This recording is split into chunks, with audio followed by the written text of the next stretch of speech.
You know, it's one thing to say the universe is big, but have you ever really tried to wrap your head around it? How old is it, really? How far does it go? The answers are so huge they can almost feel unreal. But today, we're going to use the language of numbers to try and make sense of it all and figure out our own little place in the cosmos. All right, let's jump right in. We'll start with a number that feels pretty manageable, 3. 3 is the number of years a snail can sleep, which is kind of wild. It's also how many days it took the Apollo astronauts to get to the moon, just a 3-day trip, and it completely changed how we saw ourselves. But as you're about to see, that's just the first tiny step on a much, much bigger journey. Okay, now let's crank up the scale. Way up. 71 million. That's how many new cars are produced every single year. It's a huge number, almost impossible to picture. And finally, let's bring it back down to something we can actually picture. 2 meters. That's about how long a giraffe's neck can grow. It's just a little reminder that our world is full of amazing numbers, both big and small. So these numbers give you a little taste of the scales we're dealing with. Now, let's really get going. We're about to take a trip from our own planet to the very edge of space, and we're going to use numbers as our guide to really understand just how vast everything is. You see, to really get a handle on reality, to make sense of these huge distances and incredible timelines, we have to use numbers. They are, quite literally, the language of the universe. So let's start translating, shall we? All right, let's go big. I mean, as big as it gets. We're starting at the very beginning of everything. The origin of all the stuff in the universe, of time itself, of all of space as we know it. So it all kicked off with the Big Bang. But the amazing thing is creation didn't just stop there. I mean, just look at this incredible picture of the Eagle Nebula. The universe is still busy. These beautiful massive clouds are stellar nurseries, basically star factories, and they're churning out new stars right now, 7,000 light years away. So how long has all this been going on? Well, the number is just staggering, 13.8 billion years. Let that sink in for a second. Every star you see in the sky, our own little planet, all of human history, it's just the tiniest fraction of that timeline. Okay, so when we're talking about distances this huge, our usual miles or kilometers just don't cut it. We need a cosmic measuring stick, and that is the light year. Now remember, it's not time, it's distance, and it's a mind-bogglingly huge distance, almost 6 trillion miles. Try to keep that number in your head as we go.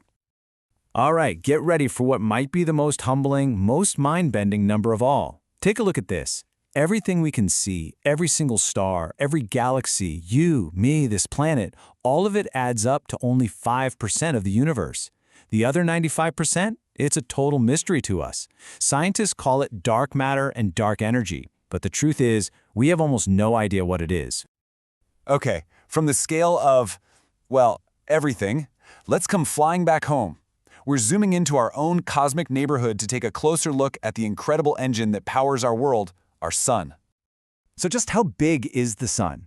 Well, look at this. If the Earth was a little marble, the sun would be a giant beach ball you could cram 1.3 million of those marbles into. It's a scale that's just, it's pretty much impossible to truly picture. And deep inside, at its core, this thing is an absolute furnace, burning at 15 million degrees Celsius. In fact, the sun is so unbelievably massive that it accounts for 99.8% of all the mass, all the stuff in our entire solar system. But you think our sun is dense? Oh, it's nothing compared to what happens when some giant stars die. They can collapse into these super dense objects called neutron stars. And get this, a single tablespoon of material from one of those stars would weigh 900 billion kilograms. That's the same weight as 150 of the Great Pyramids of Giza in a spoon. That's just a whole other level of heavy. All right, let's keep zooming in. We're moving out from the sun to explore the amazing planets and moons that make up the rest of our cosmic neighborhood. And our solar system is just full of incredible places. We have to start with the king, Jupiter. This gas giant is so colossal, it's nearly twice as massive as all the other 7 planets in our solar system put together. It's the big boss, no question. And every planet out there is its own world of crazy extremes. I mean, on Neptune, you've got winds whipping around at over 2,000 kilometers an hour. On Mars, there's a canyon that makes our Grand Canyon look like a little crack in the pavement. And Saturn? It's not just the rings. It's got more than 80 moons, basically a mini solar system all on its own. So let's bring it even closer to home. Our moon, right? It looks so big and bright in the night sky, but check this out.